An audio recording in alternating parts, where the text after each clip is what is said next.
Hello, everybody, and welcome back to Inspiring Women Revolution. And right here, I have An a inspiring woman.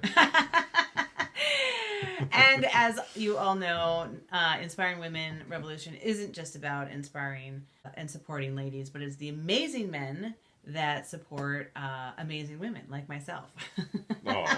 Thanks. Thanks. So I always like to shine a spotlight on men in this world who do really wonderful things, because there are a lot of you out there, and you should have the recognition just as much. Yes. So Kyle has gone through. Hi, Kyle, by the way. Hey. Hi. And by the way, we'll get to this because I know everybody's like, oh my God, I can't believe you guys are friends and you're doing this together. And, you know, we'll give you some wonderful divorcee scoop a little later on. But what I really wanted to talk about today is a couple of things.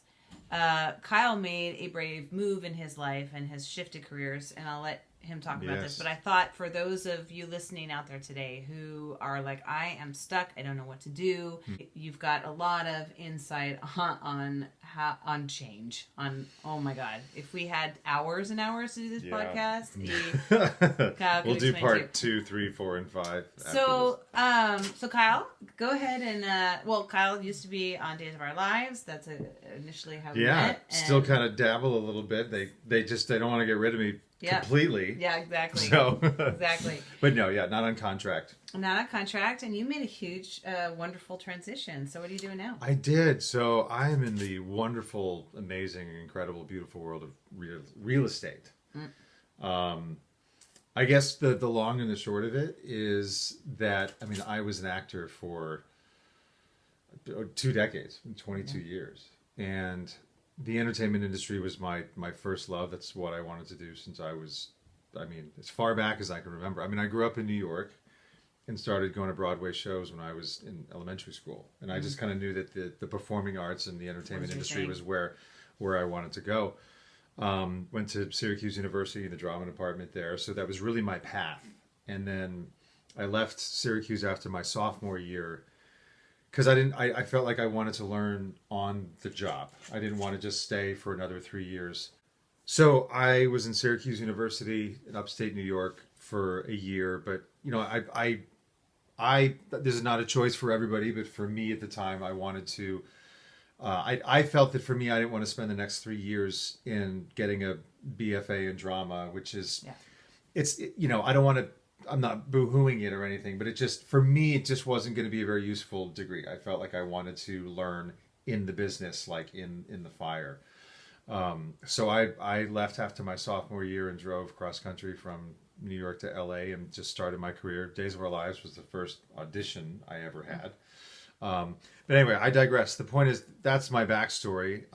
Started in entertainment on Days in 2000. Yeah, long time ago. 22 years ago. It feels like yesterday. I know. And then so weird. So I had a relatively successful career, compared to, most people never make it. You know what I mean? And I was on Days of Our Lives and The Bold and the Beautiful for a run, and then, stage, screen, got on stage in Rock of Ages. And being an actor was my first and will always be like my first love, Yeah. But it got to the point, and now we can kick into the convo here. It got to a point where, I was becoming a man of age and starting to see there's an old expression, to see the forest through the trees, right? And I think that in your younger years, you're just looking at the trees. Oh, yeah. Like what's right here. Just, right in front of you. And there is something to be said about, living in the moment and enjoying the moment and all that. And that's a conversation maybe for another time. But as you get older, you're starting to say, okay, what is the grand vision for my life and where am I going? And I don't know if I'll ever 100% leave behind the entertainment industry, but at the same time, I needed to change my focus in terms of what I was doing on a daily basis. I felt like, I've always been grateful for the opportunities that I've had in the entertainment industry. I never took them for granted. But it was a matter of saying, I felt like I was kind of, beating my head against a wall sometimes. And I think that you can either double down and say, I'm going to stay in this, and I'm passionate enough about being an actor, being in the entertainment biz, I will do whatever's necessary to stay here. Yes. I made a decision that I said that, I don't have that passion anymore. It's not to say I don't love being an actor or being in entertainment. What was that like? Because literally. Oh, that's a great question because it's a great shift. I don't want this I don't want people to think that this was just like a momentary one day thing. This was, starting to percolate and simmer on the stove, and then went up to a rolling boil, to use that analogy. Over the course of a few years. And sometimes I had like one leg out, and then the entertainment industry pulled me back in. You remember those times, of course. But then I eventually said to myself, this is not something I want to spend the rest of my life doing. I felt that I had other things to offer. I have some innate talents and abilities and skills, and also acquired talents and abilities and skills that I felt like I could use elsewhere and expand my opportunities in my life. And I've always had a passion for real estate, never really thought that I would get into it. But when I started to really think about the aspects of it, the life that it can provide, I said, this is definitely something that I want to pursue. Yeah. But going back to your question, it's hard when you've done the same thing for as long as I did, 20 years, your 20s and 30s. Career. Exactly. 22 years. Yeah. Our parents used to do what? 25, 26, exactly, 28 right. years and then retire. Yeah.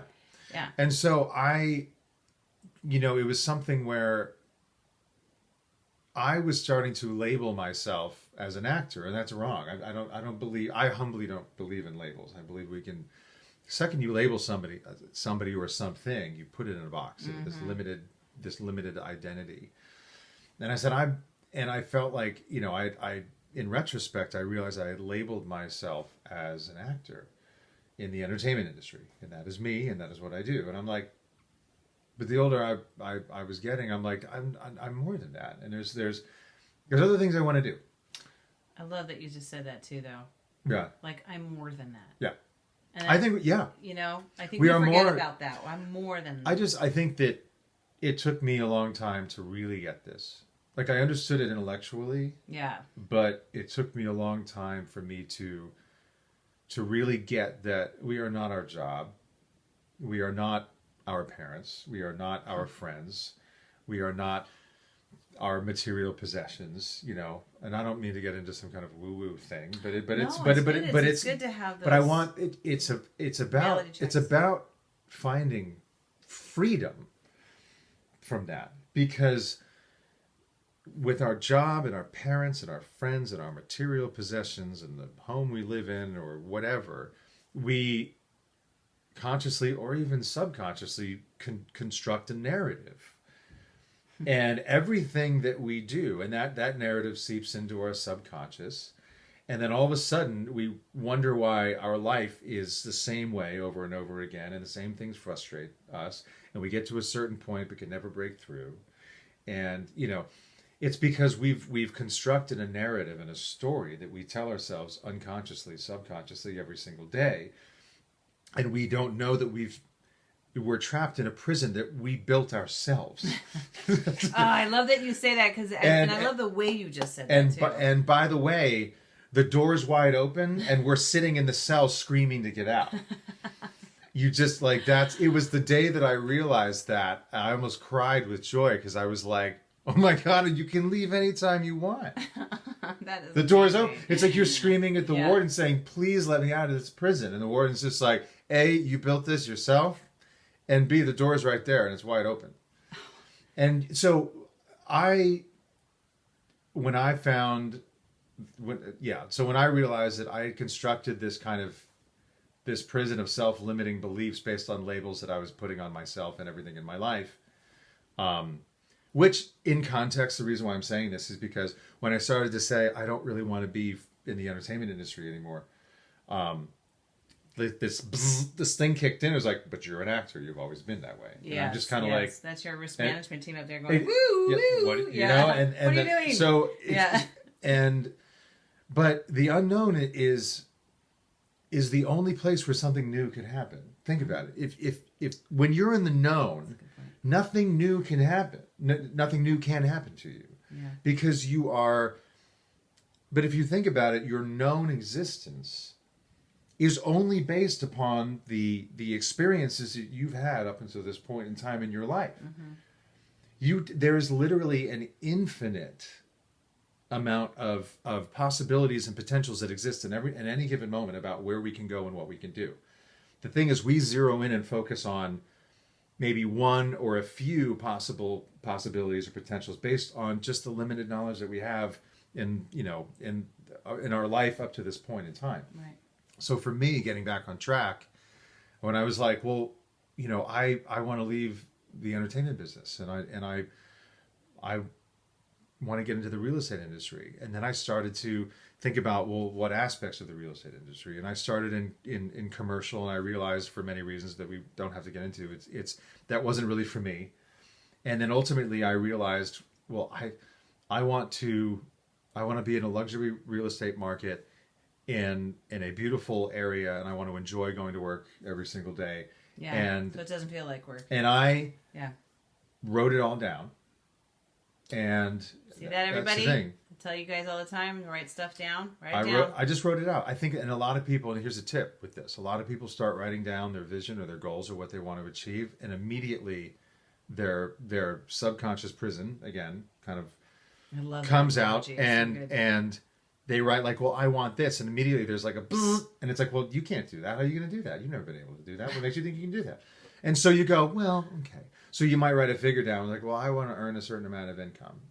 And then you write down the figure, whatever it is. And then it's like, and you're like, oh, God, I could never earn that. So then you compromise with yourself. Yeah, yeah. But again, you're sitting in a prison of limitation. The reason why you're earning the amount of income that you're earning right now is because that's all you think you can earn. You have to, like, this is a really important thing for people to get, is like the life that you're living right now. And I don't want to be disrespectful to anybody. People are going through really tough times, and I'm not trying to be insensitive to that, nor do I pretend to know anything about you guys, but I'm saying in general, we have to understand that there's a responsibility at the end of the day that has to be taken, that we are responsible for our lives. And the limitations that we think we have are really self-imposed, and we don't have really time to get in there on today to talk about it. But I'm also not on a soapbox about this. I'm speaking from experience. Yes, this is true, and I know this. I'm not going to sit here and say that things have been all well and good with me. Unicorns and rainbows. Yeah, exactly, unicorns and rainbows. I spent years, years trying to deconstruct a self that I had created unconsciously and consciously that was producing a life that I didn't like. Meaning, again, use the analogy, I was building a prison of limitation around myself and didn't even know I was building it. And so the years that I spent building that, I had to do a lot of inner work, a lot of reflecting, and say, how did I get to this place? You know what I mean? So anyway, I know I'm all over the place, but ultimately, no, it's great. It's kind of it's the journey, which is really half of more than half your life. Yes, every time you choose to do something new, which is you're kind of telling the story of how you got to where you are now. Yes. In a very short version.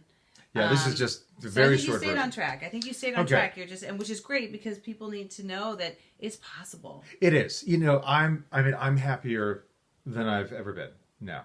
I really am. It took I'm not saying it takes years for some people. I'm just very particularly stubborn, even with myself. That's true. But the freedom that anybody can experience, the freedom that I experience to this day is profound.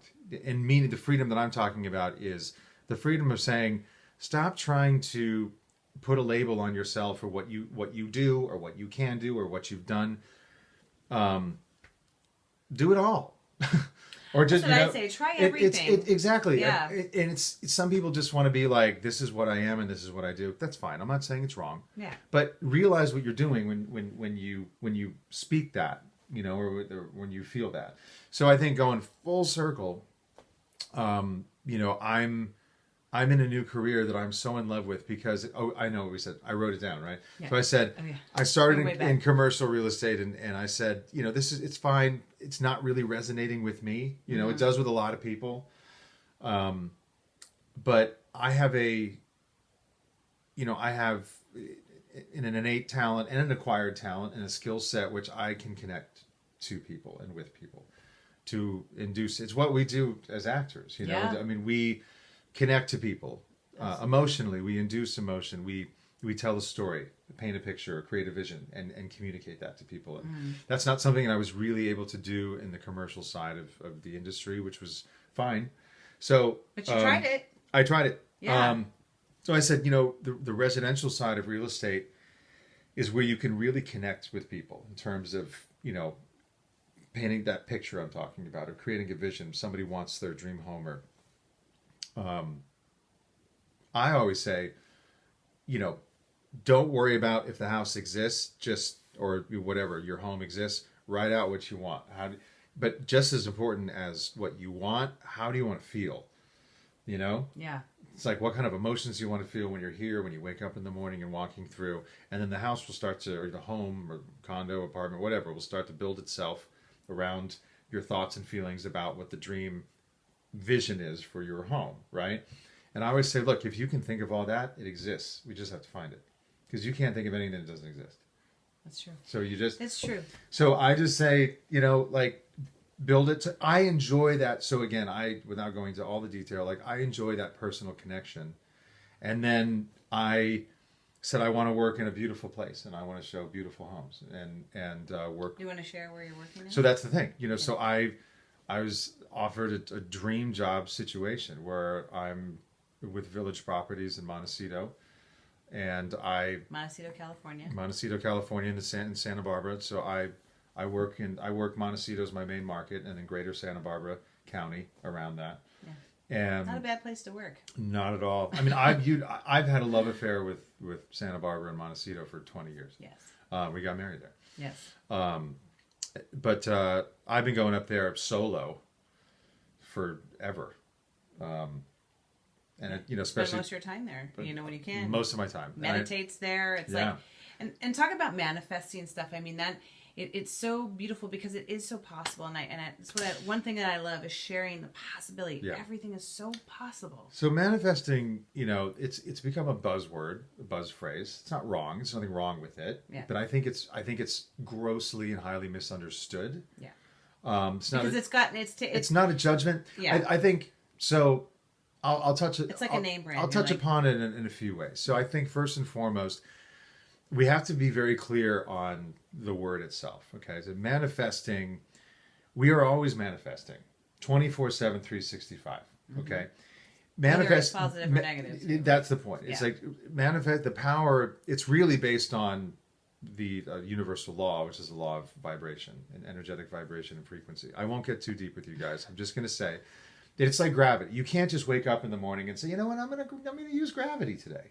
It's working whether or not you're conscious of it. Yeah. So we need to be clear that, again, no judgment, but just understand that you can't just say, well, I'm gonna manifest today. No, you already are, and here's why. And we'll break this down to to a very easy way of understanding it. Is that manifesting is there's two beautiful quotes that I have combined, which is kind of the way I live my life. And the first one is by Dr. Michael Beckwith. First one is by Dr. Wayne Dyer. You know him, God rest his soul. He's since passed, but he's Dr. Wayne Dyer. I've read all of his books, studied his lectures. Point is, he said, and it's true, you don't get what you want in life. You get what you are. And I'll get into that in a second. The second quote is by Dr. Michael Beckwith, and he says, who must I become to manifest my vision?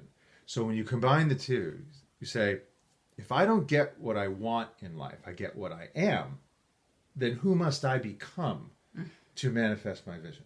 Okay, so what this means is your thoughts, your feelings, and your actions make up your personality. And as my great teacher, Dr. Joe Dispenza says, Your personality creates your personal reality. Mm-hmm. You cannot change your personal reality by staying the same personality, which means you have to think different thoughts, feel different feelings, and take different actions. Now, this is very surface level stuff, guys. This is a very deep, complicated study that I have spent, as you know, 10 years studying. Okay? Yeah. So I hope you got a pen and paper. All I'm trying to say ultimately is the concept of, we can start very simple and just say that if you wake up every single morning and are thinking and feeling and acting the same way that you did the day before, it doesn't matter how much you pray, how much you meditate, how much you wish for something new, nothing new can come. It's a universal law. Okay? Because if you're thinking the same thoughts, feeling the same way, creating the same vibrational energy within you, which is emitting this frequency, which is very real, you can only be available to things on the level of those thoughts and feelings and your actions. So, as Dr. Joe Dispenza says again, if you want to change your life, you have to change your energy. So I came up with my own personal quote, which I have written down and I read every single morning. You cannot change your life by trying to change your life. The only way to change your life is by changing yourself first. That's good. And then your life changes as a result. So if you are trying to heal yourself from a sickness, an illness, you're trying to come into more money in your life, get a dream job, a dream relationship, whatever it is, whatever you're trying to bring into your life, okay? You first have to understand that the person that has that more money, the person that has that dream relationship, the person that has what you are desiring is a different person than the one you are right now. Yeah. So the more money, the new relationship, the dream job, if you sit there praying for something, saying, please bring me this, the translation is, if you're saying, I want, the energetic translation is, I don't have. Okay? So you have to be able to sit in the thought and the feeling, walk and talk as the person that you want to be now. Person that is very financially free and independent, does not wake up in the morning having anxiety over not having enough. I'm not saying this is easy, okay? No, it is a lot of work. That's why we keep talking about it. If it's easy, everybody. Yeah. If it's easy, everybody would be doing it. It's. And by the way, I'm living proof of this, guys. Okay, I'm not just spewing self-righteousness at you. Okay, and it took years. I'm also not going to sit here and say that I mastered this. Okay, but I have gotten to a place in my life. Constantly working. But I've gotten to a place in my life where I've been able to create some pretty beautiful things. In my life, and you know this by studying this. Okay, so I think the first thing we have to realize is that, just very simply, every when you wake up in the morning, it's called metacognition. We have to be aware. This whole thing, self-awareness, has become such a buzz phrase. Like, I'm so self-aware. Well, it's like a lot of words in the dictionary have shifted since. We just have to realize that self-awareness is literally be aware of what you're thinking about all day long, how you're feeling all day long, what you're doing all day long, okay? And understand that the only way to change your life is by changing yourself first. The healing of a sickness or whatever, or the more money, the dream job, the dream relationship, is just a result. It's a side effect of you changing you, okay? So if you focus solely on changing yourself first, changing the way you think, and as a result, changing the way you feel, changing your actions day in and day out, okay? And you do that day in and day out, and you compound your efforts, you'll realize that all your focus is going into changing you and becoming an abundant human being. The side effect of becoming an abundant human being in thought, feeling, and action, the side effect of that is more abundance in your life. But you can't set out saying, I want more abundance. That can be your desire that you write down, but then in that moment, start immediately to say, my thoughts, my feelings, and my actions have to be in alignment with abundance every single moment of every single day. So again, I just think that manifesting, will put a cap on this, is just understand that you don't get what you want in your life you get what you are. And if you are a person that is consumed with lack and limitation and scarcity, that is the only thing that you can experience. And it's not easy, guys. I'm not sitting here like, this is what you got to do. But we are all works in progress. Yes, every day. As Peter Crone, another guy that I love, he says, we are masterpieces and works in progress at the same time. Yeah. He says it better than that, but that's basically. Well, and it's much like a doctor is. It's a practice, right? Yeah. They're not. Yeah. They don't know everything. They don't know all. They're always practicing. Yeah. And then it's much like life. Exactly. We're always practicing. We're always working. We're always learning. And I don't believe in failure. I believe in learning. Yeah, failure. You know? It's great. Failure is. It puts it such a negative. Yep. Energy, well, I learned that lesson today. Energy in your body. Yeah. I just think failure is a course correction. Yes. It's and if again, you choose to see it that way. Again, you can choose. We're not preaching here. You can choose to see it any way you want. I think you and myself, Sean, and people, like us. I mean, there's something that didn't go the way we thought it would, and we stamp it a failure, or it's something that didn't go the way we wanted it to, and we're just like failure, and it's like course correction. Yeah. What you're doing is not working, or it didn't work. So what can you do to make it work? Or maybe this doesn't work, and you find something else. The point is, I think a failure just stops people. The word, stops people dead in their tracks. They're like, well, I failed at that. It's like, no, you just wanted a certain outcome, and it wasn't achieved by doing what you were doing. So course correct, maybe try a different approach, or whatever the case may be. But I agree with you wholeheartedly. Which is a great segue into, because I know people want to know. They go, wow, you have this, what seems like an amazing relationship with, we have an amazing relationship. Yeah. And as a family, we have, a very modern, awesome family. Yeah. And that course change, if you will, those lessons learned, created this amazing family unit, which is why we have such close proximity, right? Mm-hmm. We handle things in life together as a family, not as an ex-husband. Like, I really have a hard time calling him my ex-husband. Yeah, it's weird. It's weird. It's more like my because it sounds like a negative connotation. When somebody says like my ex. Yeah. It just means like. And then Izzy's dad sounds like no relationship. Yeah. Yeah. So, I never when I don't even say like your mom. I just say mom. I was just like mom called. I don't say your mom called. There's like a disconnect there. Yeah. I agree. Yeah.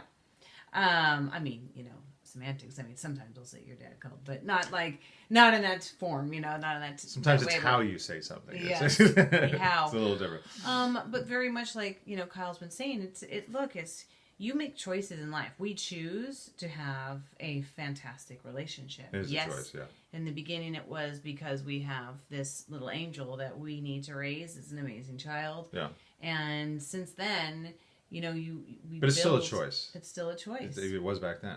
Life is absolutely. It's all about choices. Because you have families that choose, that split, and they, the fighting becomes about the kids and the hurting each other, right? So there is none of that in this family, and so I love sharing with people like, how do you do it? How do you make it work? How does, how does this? Sean makes dinner and you make the drinks. Like, it's wonderful, and yes. I'm. At least get to say that I introduced you to a pretty fabulous person. Yeah, my girlfriend. Yeah, Heather. She does not want to be talked about. Oh, sorry, we won't talk about her. Okay. Not that I don't want to talk about her. No. She's very private. She's very private. But anyway, but it's, that's true. It's really. I do want to touch upon that. Yeah, you absolutely introduced my girlfriend to me. Absolutely. I mean, that I don't want to gloss over that part. Yeah. I think that's actually very important for people to know.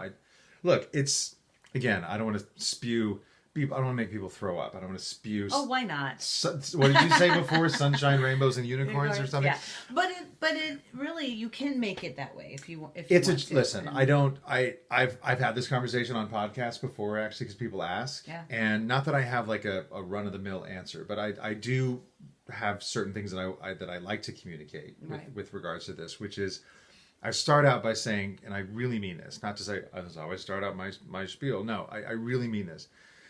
Like, everybody's situation is different. Yeah. Some people have very unfortunate, traumatic relationships with their ex, where there was, God forbid, some kind of emotional or physical abuse or whatnot. Sure. So we understand. Not, I don't The deep- understand. Like I can't. I don't want to insult people by saying I understand. I don't, but I respect and I hold a space for the people that are just like, my ex is dangerous. Like I can't. We have a kid, but I can't see him and blah blah blah. So I don't want to put everybody into the same boat with this. But for those of you who don't have a dangerous, life-threatening, traumatic situation with your ex, and you share a child, I don't give advice. I really don't. I can only speak to my own. I can help people if you ask, based on what I know, but this is not a preaching thing. I just want to say that what I humbly believe is that if you have a child, it's not about you anymore. Yes. Which I think the whole point of children. I'm not going to name them by name, but I'm very close to a situation where you have two people that, it just, and they're very close to me, but it frustrates me because they're so, selfish about the crap that they have between them that the kid is suffering. Mm-hmm. Yeah. And it's like, you're adults here, and what you have is not worth the trauma that you're causing your kid. And again, I don't want to be self-righteous about this, but I just believe that you need to think about the fact that it's like, nobody says you have to hug and kiss and share meals together, but my God, hold it together for your kid. I talk about adult tantrums a lot lately too, especially in I can say this because I've had my podcast. Do we drink these on camera? Yes, we can. Cheers, everybody. We've been having some wine. But I talk about this a lot on camera, is about social media really has set a tone for people to just burst out rather than, I talk about standing up for yourself, but with respect. Yeah. Have some dignity when you do things. And so adult tantruming right now is, we're not adulting anymore. We're having childlike tantrums, and that's what a lot of things are. And it's really great to be able to share with people that it is still possible. There is still goodness out there. There is still a way to make things happen. Yeah. And I have a girlfriend who really, she had to fight for what she wanted for her and her family, and she did. And she did it with respect, and she did it with courage, and she did it because it was right. Yeah. And she won. And then that's a particular situation where you go, you have to believe that what you are doing is right, and that's the best that you can do in parenting. If we're talking about the same situation, again, not naming names, it's just that, but also that person never was trying to blow up. She never did it in spite of, the other person. You know what I mean? And I think that that's important to say, is that don't use your kid as a weapon. They're not a weapon, or leverage. They're not leverage. They're, and again, I don't want to repeat myself. I'm not saying you have to be best friends with your ex or whatnot. That's not what I'm saying, or I guarantee what you're not saying either. It's just a matter of making a choice to say, or just ask yourself, start with this maybe. Just think, ask yourself the question, how can I give my kid the best life? Where your baggage, and again, I don't want it to sound preachy, I really don't, but it's just how I feel. Like, your baggage, this goes for both man and woman, husband, wife, ex, girlfriend, boyfriend, doesn't matter. It's like, it works both ways, right? Two to tango, as they always say. Yeah. But it's like, if your baggage with your ex is not your kid's baggage. Nope. Okay? It is not fair to the child. The child grows up wanting a mommy and a daddy that they see. And if you can provide that, do the best you can to provide that. Yeah, absolutely. Try to put the kid's father in a good light, or the kid's mother, in a good light. Even if they're not a good person, for the kid. And maybe as they get older, you can explain, this is why we don't have the best relationship. I don't want to tell anybody what to do here. All I'm saying is, do the best the best you can. Yeah. To say, we share a child who's innocent in this situation, and how do we work together as a team here? It could just have a team mentality. Mm-hmm. There's a lot of teammates in sports that don't like each other. But they make it work. But you're a team, and you're just like, how do we co-parent this kid? I don't like you, but it's like, I don't like you, but how do we, as a team, co-parent this kid to make sure that they're a happy, healthy, contributing member of society, and they grow up that way. You know what I mean? And it's all, like you said earlier, it's it's all personal. It is easier said than done.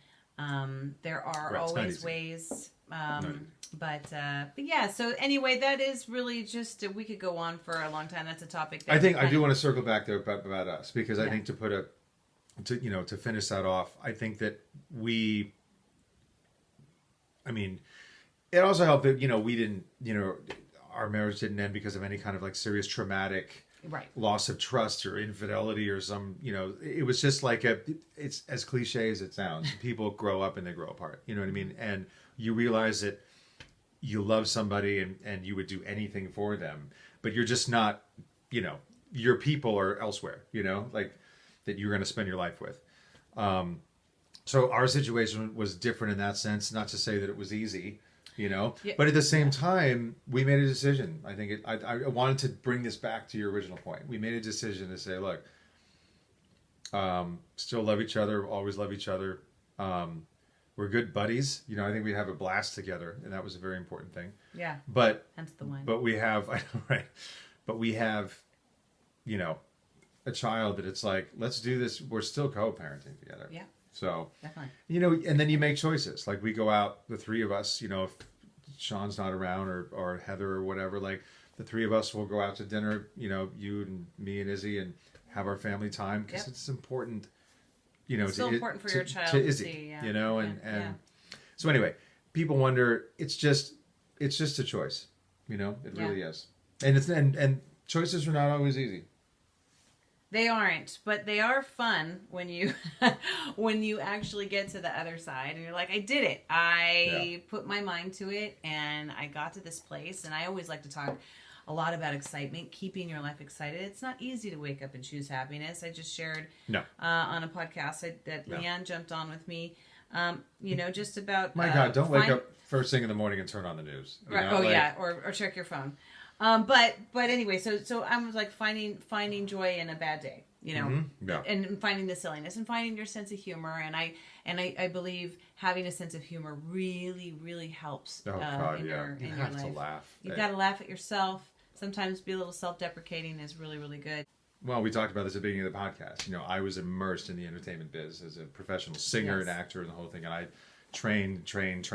Look, singing is... It's like not an Olympic athlete, but like an Olympic athlete, it is a daily training thing. Yeah. So to sing is, it's a daily practice. It's a daily workout, and it's just been. I sing for fun now, but it's been a long time. Yeah, he sings in the shower. It's been a long time, much like I do. Really well. I mean, anybody who's gotten a cameo from me, here's my happy birthday tunes. Happy birthday to you. There's my entertainment. But, Kyle, this has been such a joy. I know that we can go on and on and on. We'll do another one. I always like to bring my guests back. I like to do a little follow-up, but I hope you enjoyed Kyle's journey. It's pretty spectacular. And his detail, and your detail, I'm talking about you like you're not here, and your detail of sort of, that road, those bumps and things to think about if you are going through that as well. And I just want to shine a spotlight on, the amazing place you are in your life right now, and you can have the same thing. Yeah, I'll touch upon that, and I'll leave you all with that as well, is that I don't want to sit here and pretend that things have been easy. And, I'm just sitting up on this, in my ivory tower, as they say, going, this is what you got to do. No, I mean, it's all relative for everybody. There are highs and lows, right? Some people's lows are really low. Some people's highs are really high. My personal highs and lows, I mean, look, I was dragging anchor there for a long time, and I just want people to know that I'm not, I know what it's like to be, again, in my own relative way, not comparing my situation or my past situation to any of yours, but in my own way, I felt lost and stuck and was going through some pretty rough times. So I humbly know that to change is not an easy thing, but I will say that all it does start with is just the decision to change. Yeah. I know that sounds flip and too easy. No, it sounds good. But you just make the choice, realistic. And then every single day keep in mind who you want to be and the life you want to live, and have that in the forefront of your vision and your mind, and make the choice not just every day, but every moment of every day, make the choice to align with the person you want to be. And you'll wake up one morning and just be like, oh my God, I'm actually living the life that I envisioned because I just committed every moment of my life to being the person that I wanted to be. So I'll leave you with that. I love it. Thank you, everybody. Thank you. And if you get a chance, please, if you're listening to the podcast, please leave a review. Leave a 5-star review. 5-star Share review. it. Share it. All of that. Yes. All of the above. It really helps. Thank you. And if you are watching on YouTube, just give me a thumbs up. I'm not interested in the thumbs down. So the thumbs up would be perfect. 5-star review, 5-star. comment, thumbs up, all of the above. Do it. Yes. Thank you so much for your time, everybody. And we will see you next week. Bye.